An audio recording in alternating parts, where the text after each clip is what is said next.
প্রিয় দর্শক, আপনারা কি কখনো মাঝরাতে ঘুম ভেঙে অনুভব করেছেন বন্ধ ঘরের বাতাসটা হঠাৎ বড্ড ভারী হয়ে গেছে, অথচ সেই ভারে কোনো ভয় নেই, আছে অদ্ভুত এক ফুলের সুবাস? আপনার কি মনে হয়েছে শূন্য ঘরের কোণে কেউ দাঁড়িয়ে আপনার দিকে তাকিয়ে আলতো করে হাসছে?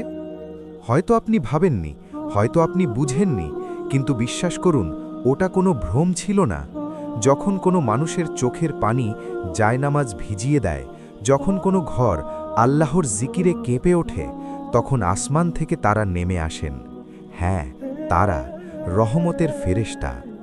আজ আমি আপনাদের শোনাব এমন এক রাতের গল্প, যে রাতে একটি ভাঙা কুঁড়ে ঘরে 7টি লক্ষণ দেখা গিয়েছিল, যে লক্ষণগুলো বলে দেয় স্বয়ং আল্লাহ আপনার উপর খুশি।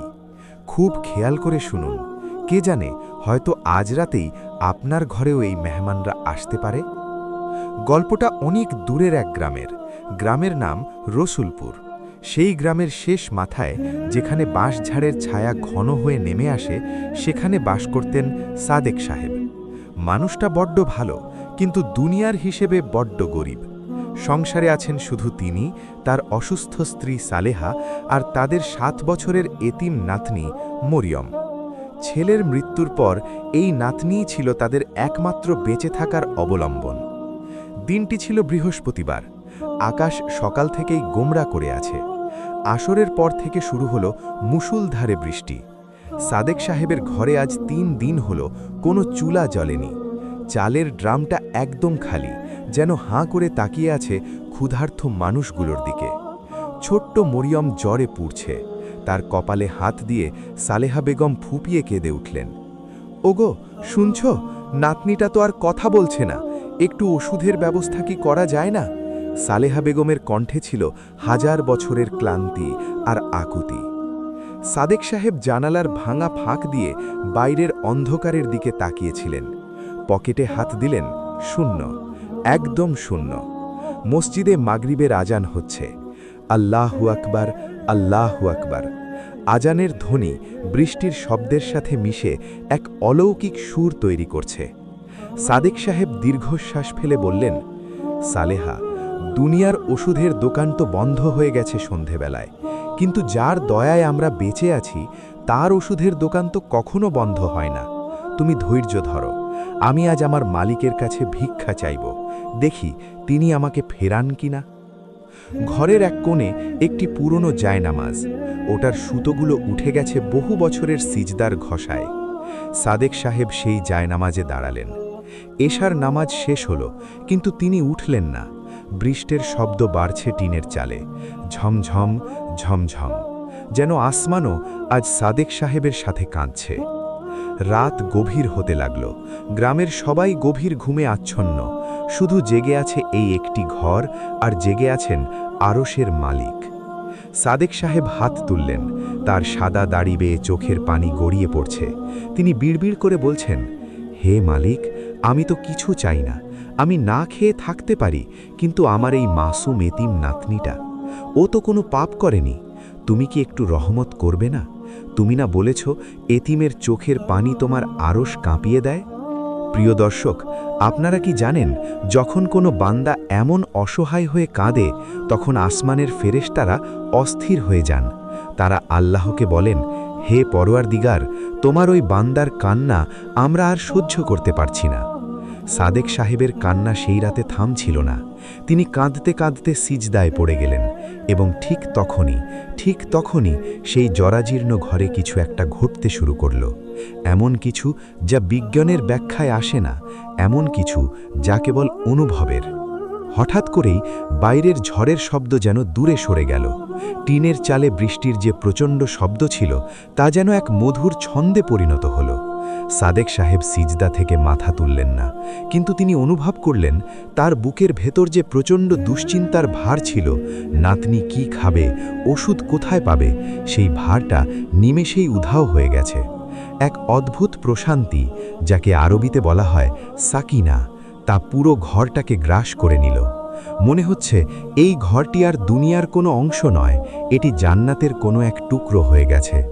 সালেহা বেগম, যিনি জ্বরের ঘোরে কাতরাচ্ছিলেন, হঠাৎ শান্ত হয়ে গেলেন। তার মনে হল কেউ যেন তার মাথায় অদৃশ্য এক মমতার হাত বুলিয়ে দিচ্ছে। সাদেক সাহেব সিজদা থেকে উঠলেন, তার চোখ ভেজা, কিন্তু মুখে এক অপার্থিব হাসি। তিনি সালেহার দিকে তাকালেন। সালেহা ফিসফিস করে বললেন, তুমি কি কিছু অনুভব করছো?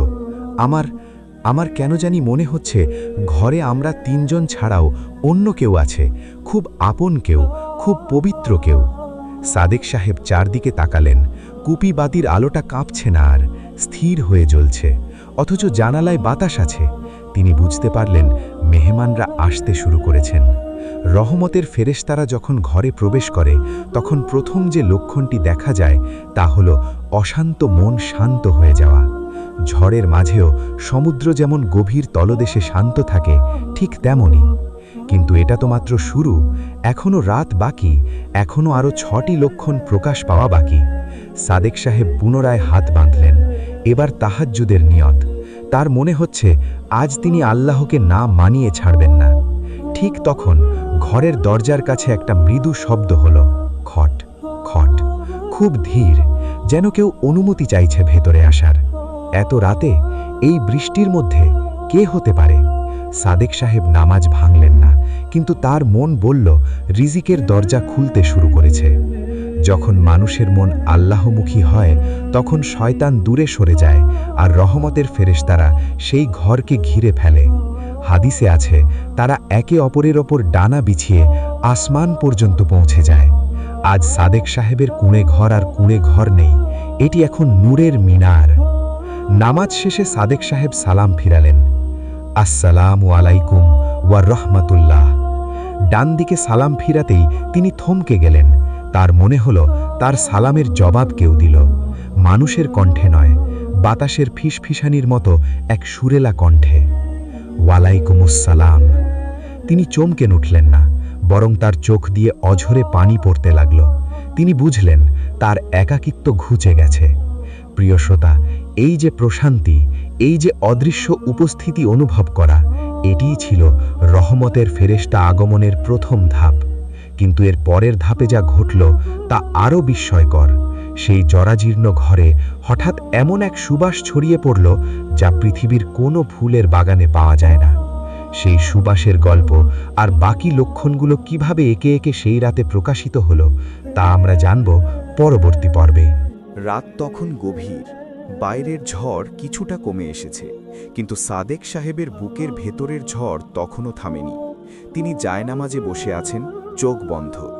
আপনারা কি জানেন, যখন মানুষের মন আল্লাহর প্রেমে ডুবে যায়, তখন দুনিয়ার সময় থমকে যায়? সাদেক সাহেবের মনে হলো তিনি আর এই মাটির পৃথিবীতে নেই। প্রিয় দর্শক, আগের পর্বে আমরা দেখেছিলাম প্রথম লক্ষণ, অভাবনীয় প্রশান্তি বা সাকিনা। কিন্তু রহমতের ফেরেশতারা যখন কোনো ঘরে প্রবেশ করেন, তারা শুধু প্রশান্তি নিয়ে আসেন না, তারা সাথে করে নিয়ে আসেন জান্নাতের কিছু উপহার। সেই রাতে, সেই জরাজীর্ণ কুঁড়ে ঘরে দ্বিতীয় ও তৃতীয় লক্ষণটি এমনভাবে প্রকাশিত হলো যা বিশ্বাস করা কঠিন। কিন্তু বিশ্বাস তো সেটাই যা চোখে দেখা যায় না, অথচ অন্তরে অনুভব করা যায়। সাদেক সাহেব হঠাৎ নাকে এক অদ্ভুত ঘ্রাণ পেলেন। তিনি চোখ খুললেন না, ভাবলেন হয়তো মনের ভুল। কিন্তু না, গন্ধটা তীব্র হচ্ছে। এটা কোনো মাটির সোদা গন্ধ নয়, বৃষ্টির গন্ধ নয়, এমনকি কোনো পরিচিত ফুলের গন্ধ নয়। দ্বিতীয় লক্ষণ, জান্নাতের সুবাস। এটি ছিল কস্তুরীর মতো, কিন্তু তার চেয়েও 1000 গুণ বেশি মিষ্টি। গোলাপ আর রজনীগন্ধার মিশ্রণের মতো, কিন্তু তার চেয়েও পবিত্র। সাদেক সাহেব গভীর শ্বাস নিলেন, তার জীর্ণ ফুসফুস যেন এক নতুন প্রাণশক্তি পেল। তিনি ফিসফিস করে বললেন, ইয়া আল্লাহ, এই সুবাস তো দুনিয়ার নয়, আমার ভাঙা ঘরে কে আতর ছড়ালো? তিনি চোখ মেললেন, দেখলেন তার অসুস্থ স্ত্রী সালেহা বেগমও উঠে বসেছেন। জ্বরের ঘরে থাকা সালেহার চোখ দুটো বড় বড় হয়ে আছে। তিনি সাদেক সাহেবের দিকে তাকিয়ে বললেন, তুমি কি পাচ্ছ এই গন্ধটা? আমার মা যখন হজে গিয়েছিলেন, কাবার গিলাপ থেকে এমন গন্ধ আসত বলে শুনেছি। আমাদের ঘরে কি কেউ এসেছে? সাদেক সাহেব কোনো কথা বললেন না, শুধু ইশারায় চুপ থাকতে বললেন। তিনি জানেন ফেরেশতারা খুব লাজুক, উচ্চস্বরে কথা বললে তারা চলে যেতে পারেন। এই সুবাস ছড়িয়ে পড়েছিল ঘরের প্রতিটি কোণায়, চালের ড্রামের ভেতর, পানির কলসিতে, এমনকি ছোট্ট মরিয়মের গায়ের কাঁথাটিতেও। মরিয়ম যে জ্বরে কাতরাচ্ছিল সে হঠাৎ শান্ত হয়ে ঘুমে পড়ল। তার মুখের ওপর এক অদ্ভুত আভা দেখা দিল, মনে হলো কেউ যেন তার কপালে জান্নাতের শিশির মেখে দিয়েছে। প্রিয় ভাই ও বোনেরা, আপনারা কি জানেন হাদিসে আছে যখন কোনো মজলিসে বা ঘরে আল্লাহর জিকির হয় তখন ফেরেশতারা সেই ঘরকে ঘিরে ফেলে এবং তাদের ডানা থেকে জান্নাতের সুবাস ছড়িয়ে দেয়। সাদেক সাহেবের চোখের পানি আর সালেহা বেগমের সবর, এই দুই মিলে সেই রাতে আসমানের দরজা খুলে দিয়েছিল। সেই সুবাস ছিল আল্লাহর পক্ষ থেকে এক বার্তা, হে আমার বান্দা, তুমি ভেবো না আমি তোমাকে ভুলে গেছি, তোমার ঘরের এই গন্ধ প্রমাণ করছে আমি তোমার সাথেই আছি। রাত তখন সম্ভবত ৩টে বাজে, তাহাজ্জুদের সময়। সাদেক সাহেব পুনরায় নামাজে দাঁড়ালেন, কিন্তু এবার ঘটল এক অদ্ভুত ঘটনা। তৃতীয় লক্ষণ, বরকতের বৃদ্ধি ও আলোর বিচ্ছুরণ। ঘরের কুপি বাতিতে তেল ছিল সামান্য, সন্ধ্যার পর জ্বালানো হয়েছে, এতক্ষণে নিভে যাওয়ার কথা, কিন্তু সাদেক সাহেব লক্ষ্য করলেন বাতির সলতেটা উজ্জ্বল হয়ে জ্বলছে, তেল ফুরাচ্ছে না, যেন অদৃশ্য কোনো উৎস থেকে তেল যোগান দেওয়া হচ্ছে। শুধু তাই নয়, ঘরের অন্ধকার কোণগুলো আর অন্ধকার মনে হচ্ছে না, একটা স্নিগ্ধ নীলচে আলো ঘরের ভেতর ভাসছে। এটা কোনো বাল্বের আলো নয়, চাঁদের আলো নয়, কারণ বাইরে তখনও মেঘ। এই আলোটা আসছিল যেন শূন্য থেকে। সাদেক সাহেব সেজদায় গেলেন, সুবহানা রাব্বিয়াল আলা। তিনি অনুভব করলেন তার শরীরটা হালকা হয়ে গেছে, ক্ষুধার জ্বালা, বয়সের ভার সব উধাও। ঠিক সেই মুহূর্তে ছোট্ট মাতনি মরিয়ম ঘুমের মধ্যেই হেসে উঠল। শিশুরা স্বপ্নে ফেরেশতাদের দেখে হাসে, এটা আমরা সবাই জানি, কিন্তু মরিয়ম বলল, নানা ভাই, ওই সাদা পাখিটা আমাকে খেতে দিচ্ছে। সাদেক সাহেব নামাজ শেষ করে দৌড়ে নাতনির কাছে গেলেন, মরিয়মের গালে হাত দিলেন। জ্বর নেই, একদম স্বাভাবিক তাপমাত্রা। মরিয়ম চোখ মেলে তাকালো, তার চোখে কোনো অসুস্থতার চিহ্ন নেই। সে বলল, নানা ভাই, খুব সুন্দর একজন মানুষ আমাকে একটা সাদা পেয়ালায় দুধ খাওয়ালো, পেটটা ভরে গেছে। সাদেক সাহেব আর সালেহা বেগম একে অপরের দিকে তাকালেন, তাদের চোখে পানি কিন্তু মুখে হাসি। তারা বুঝলেন রিজিকের ফেরেশতা মিকাইল আলাইহিসসালামের কোনো দূত হয়তো এসেছিলেন, কারণ আল্লাহ যখন কাউকে খাওয়াতে চান তখন কোনো মাধ্যমের প্রয়োজন হয় না। দর্শক, ভাবুন তো একবার, যেই ঘরে এক মুঠো চাল ছিল না সেই ঘরে জান্নাতের খাবার খেয়ে তৃপ্ত একটি এতিম শিশু, যেই বাতিতে তেল ছিল না সেই বাতি জ্বলছে অনন্তকাল। এটাই হলো বরকত। যখন রহমতের ফেরেশতারা প্রবেশ করেন তখন অল্প জিনিসেও বরকত নেমে আসে। অভাব তখন আর অভাব থাকে না, প্রাচুর্যে পরিণত হয়। সাদেক সাহেব হাত তুলে বললেন, ইয়া আল্লাহ, আমি তো অযোগ্য, এই দয়া আমি কিভাবে শোধ করব? কিন্তু তখনও তিনি জানতেন না আসল অলৌকিকতা এখনও বাকি, এখনও আরও 4টি লক্ষণ প্রকাশ করা বাকি। সেই রাতে এমন এক মেহমান আসার কথা ছিল যার পদধূলিতে সাদেক সাহেবের ভাগ্য চিরতরে বদলে যাবে। কে সেই মেহমান, আর বাকি লক্ষণগুলো কি ছিল? রাত তখন সম্ভবত 3টে পার হয়ে গেছে, তাহাজ্জুদের সময় গড়িয়ে সাহারি রক্তের দিকে যাচ্ছে।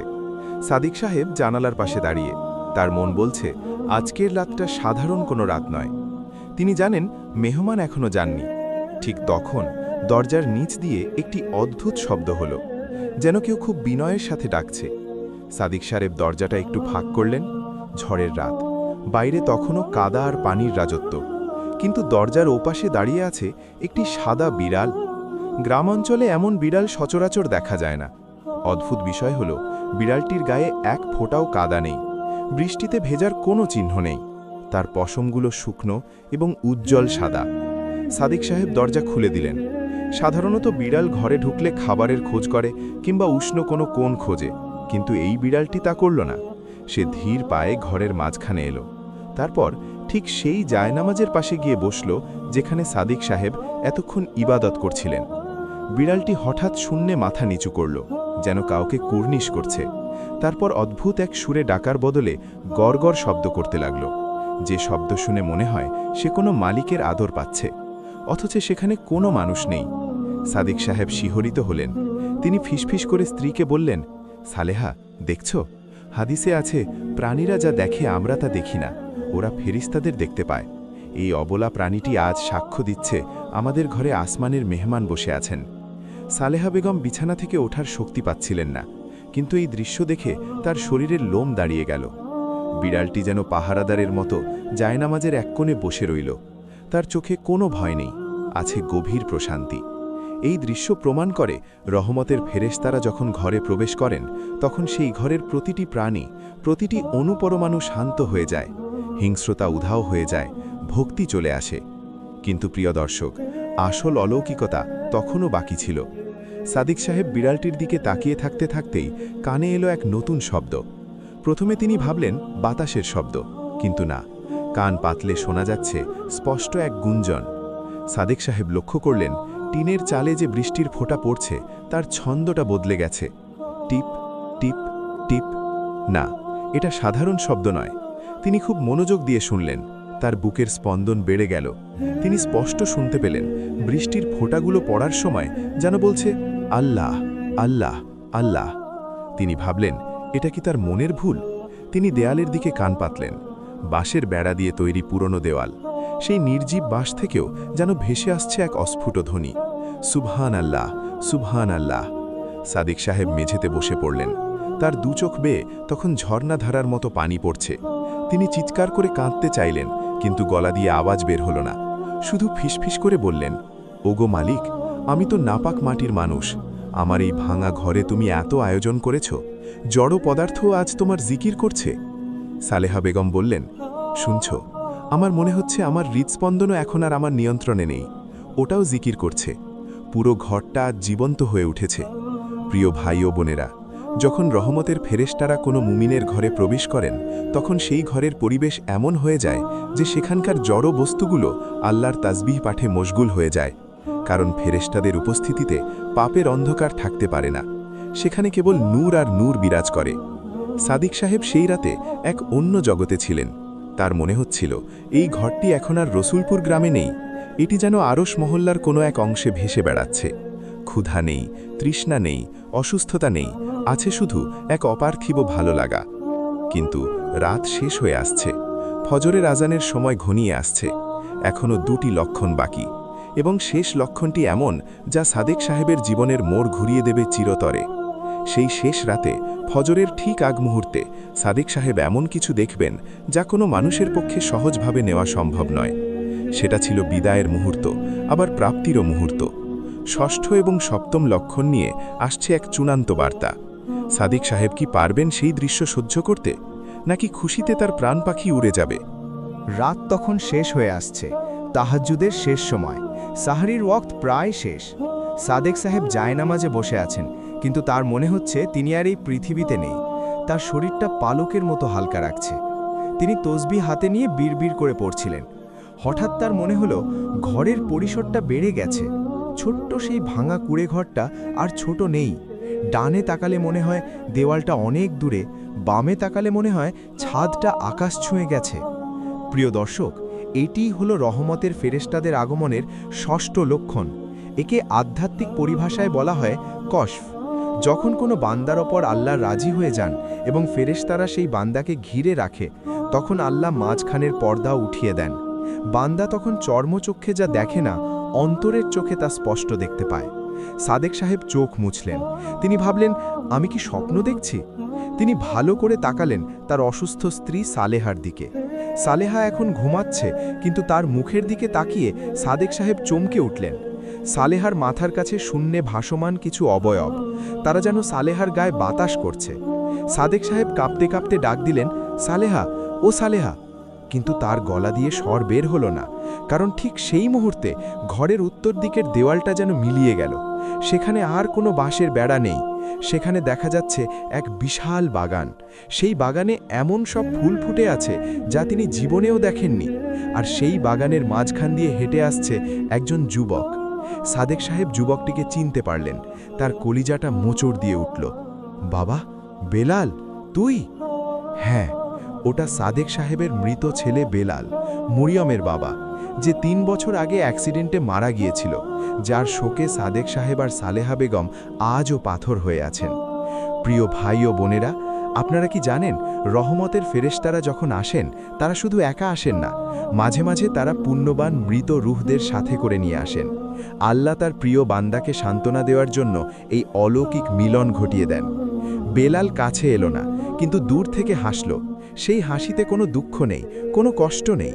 বেলাল ইশারায় তার বাবাকে বলল, আব্বা, তুমি কেঁদো না, তোমাদের কান্না আমার কবরে আগুনের মতো লাগে। আজ দেখো আল্লাহ তোমাদের উপর কত খুশি, ফেরেশতারা তোমাদের নাম আরশে পৌঁছে দিয়েছে। সাদেক সাহেব হাত বাড়ালেন ছেলেকে ছোঁয়ার জন্য।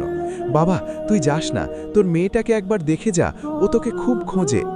বেলাল মরিয়মের দিকে তাকালো। ঘুমন্ত মরিয়মের কপালে দূর থেকেই চুমু খেল।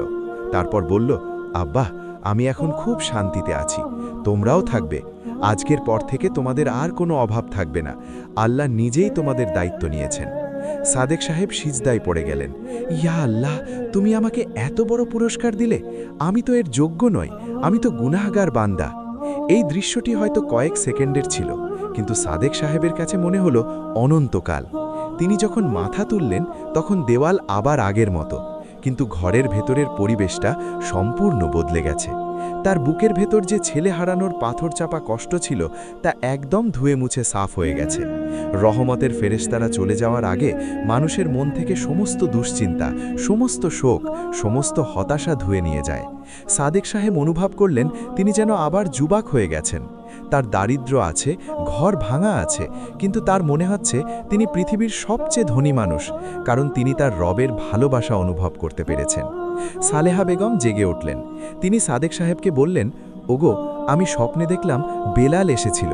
ও আমাকে বলল, মা, তোমাদের কষ্ট শেষ, তুমি কি কিছু দেখেছ? সাদেক সাহেব স্ত্রীর হাত ধরলেন। দুজনের চোখেই পানি, কিন্তু মুখে এক অনাবিল হাসি। সাদেক সাহেব বললেন, হ্যাঁ সালেহা, ও এসেছিল, আমাদের মেহমানরা ওকে নিয়ে এসেছিলেন, আল্লাহ আমাদের ভুলে যাননি। রাত শেষ, পূব আকাশে হালকা আলোর রেখা দেখা দিতে শুরু করেছে। ফজরের ওয়াক্ত শুরু হচ্ছে। ফেরেশতাদের শিফট বদলানোর সময় হয়ে গেছে। রাতের ফেরেশতারা চলে যাবে, দিনের ফেরেশতারা আসবে। কিন্তু যাওয়ার আগে তারা রেখে যাবে সপ্তম এবং শেষ লক্ষণটি, এমন একটি লক্ষণ যা সাদেক সাহেবের বিশ্বাসকে পাহাড়ের মতো অটল করে দেবে, এমন কিছু যা তারা সকালে ঘুম থেকে উঠে নিজের হাতে স্পর্শ করতে পারবেন। সেটা কি কোনো গুপ্তধন, নাকি অন্য কিছু, নাকি রিজিকের এমন কোনো দরজা যা আর কোনোদিন বন্ধ হবে না? সাদেক সাহেব অজু করার জন্য উঠলেন। বাইরের বৃষ্টি একদম থেমে গেছে, পাখির ডাক শোনা যাচ্ছে, কিন্তু তিনি জানেন না দরজার বাইরে তার জন্য কি অপেক্ষা করছে। দরজাটা খোলার সাথে সাথে সাদেক সাহেব থমকে গেলেন। তিনি ভেবেছিলেন হয়তো ভোরের বাতাস তাকে স্পর্শ করবে, কিন্তু না, দরজার ওপাশে দাঁড়িয়ে আছে এক দৃশ্যমান অলৌকিকতা। সপ্তম লক্ষণ, গায়েবী সাহায্য, রিজিকের অকল্পনীয় ব্যবস্থা। দরজার ঠিক সামনেই দাঁড়িয়ে আছেন গ্রামের সবচেয়ে ধনী ব্যক্তি, চৌধুরী সাহেব। তার পেছনে তার ড্রাইভার, হাতে বড় বড় দুটি থলে। চৌধুরী সাহেব, যিনি সাধারণত গরিবদের দিকে ফিরেও তাকান না, আজ তার চোখ দুটি ফোলা। মনে হচ্ছে তিনি সারা রাত কেঁদেছেন। সাদেক সাহেব কিছু বলার আগেই চৌধুরী সাহেব তার পায়ে পড়ে গেলেন। হ্যাঁ, গ্রামের জমিদার আজ এই ফকিরের পায়ে লুটিয়ে পড়েছেন। সাদেক সাহেব তাকে তুলতে গেলেন। আরে চৌধুরী সাহেব, এ কি করছেন? উঠুন উঠুন। চৌধুরী সাহেব কান্না জড়িত কণ্ঠে বললেন, হুজুর, আমাকে মাফ করে দিন। আমি জানতাম না আপনার ঘরে খাবার নেই, আমি জানতাম না আপনার নাতনি অসুস্থ। সাদেক সাহেব অবাক হয়ে জিজ্ঞেস করলেন, কিন্তু আপনি জানলেন কিভাবে? আমি তো কাউকে বলিনি। চৌধুরী সাহেব চোখ মুছতে মুছতে বললেন, শেষ রাতে আমি স্বপ্নে দেখলাম এক নূরের তৈরি মানুষ আমাকে বলছে, ওরে হতভাগা, তুই মকমলের বিছানায় ঘুমাচ্ছিস আর আল্লাহর দোষ না খেয়ে আছে। তুই যদি এখন না যাস তোর সব সম্পদ পুড়ে ছাই হয়ে যাবে। আমার ঘুম ভেঙে গেল। আমার মনে হলো কেউ আমাকে ধাক্কা দিয়ে বিছানা থেকে নামিয়ে দিল। হুজুর, এই নিন, এই থলেতে পুরো 1 মাসের বাজার আছে, আর এই খামে আপনার নাতনির চিকিৎসার সব খরচ, আর কালই আমি শহরের বড় ডাক্তার নিয়ে আসব। প্রিয় দর্শক, এটিই হলো রহমতের ফেরেশতাদের আগমনের সপ্তম এবং চূড়ান্ত লক্ষণ। যখন আসমানের মেহমানরা কোনো ঘর থেকে বিদায় নেয়, তখন তারা সেই ঘরের জিম্মেদার হয়ে যায়। তারা মানুষের অন্তরে আল্লাহর ভয় ঢুকিয়ে দেয়।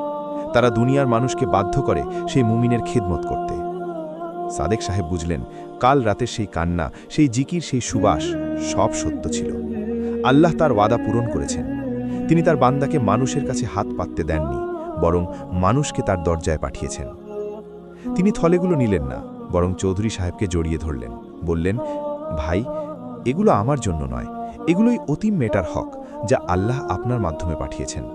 আমি তো কেবল ওসিলা। সাদেক সাহেব ঘরে ঢুকলেন, তার হাতে বাজারের থলে, কিন্তু তার মনের থলে ভর্তি আল্লাহর রহমতে। তিনি সালেহা বেগমের দিকে তাকালেন। সালেহা বেগম বললেন, অগো, আমার মনে হচ্ছে আমাদের ঘরটা আজ আর মাটির ঘর নেই, মনে হচ্ছে এটা জান্নাতের কোনো একটা কামরা। সাদেক সাহেব মুচকি হাসলেন। তিনি জানেন ফেরেশতারা চলে গেছেন, কিন্তু তাদের রহমতের চিহ্ন রেখে গেছেন। ঘরের প্রতিটি কোণ, প্রতিটি ধূলিকণা সাক্ষী দিচ্ছে এখানে আল্লাহর মেহমানরা এসেছিলেন। ও আমার ভাই, ও আমার বোন, আপনারা যারা এই গল্পটা শুনলেন, আপনারা হয়তো ভাবছেন এটা শুধুই একটা গল্প। না রে ভাই, এটা গল্প নয়, এটা বিশ্বাস। আপনারা কি কখনো ভেবে দেখেছেন কেন আমাদের ঘরে আজ শান্তি নেই, কেন আমাদের এত টাকা থাকার পরেও মনে সুখ নেই? কারণ আমরা আমাদের ঘর থেকে ফেরেশতাদের বের করে দিয়েছি। আমাদের ঘরে আজ গান বাজনা, আমাদের ঘরে আজ ঝগড়া, আমাদের জায়নামাজগুলো ধুলোয় পড়ে থাকে। ফেরেশতারা তো সেই ঘরেই আসে যেখানে চোখের পানি ফেলা হয়। আল্লাহর কসম করে বলছি, আজ রাতে, ঠিক আজ রাতে আপনি কি একবার চেষ্টা করবেন? সবাই যখন ঘুমিয়ে যাবে ঘরের বাতিটা নিভিয়ে দেবেন। জায়নামাজে দাঁড়িয়ে শুধু একবার আল্লাহর ডাক দেবেন। বলবেন, মালিক, আমি বড় একা, আমি বড় গুনাহগার। বিশ্বাস করুন, আপনি যদি মন থেকে ডাক দিতে পারেন, সাদেক সাহেবের মতো আপনার ভাঙা ঘরেও আসমান থেকে মেহমান নেমে আসবে। আপনার বালিশটা যখন চোখের পানিতে ভিজে যাবে, তখন আপনিও সেই সুবাস পাবেন, আপনিও সেই প্রশান্তি পাবেন। আল্লাহ তো বসে আছেন শুধু আপনার একটা ডাকের অপেক্ষায়। তিনি ফেরেশতাদের বলেন, যাও, আমার বান্দার চোখের পানি মুছিয়ে দাও। ও ভাই, আর কত দূরে থাকবেন? আর কতদিন আল্লাহকে ভুলে থাকবেন? ফিরে আসুন। মৃত্যুর আগে অন্তত একবার রহমতের ফেরেশতাদের মেহমানদারি করে যান। কে জানে, হয়তো আজ রাতই আপনার জীবনের শেষ রাত। Alhamdulillah, all praises to Allah.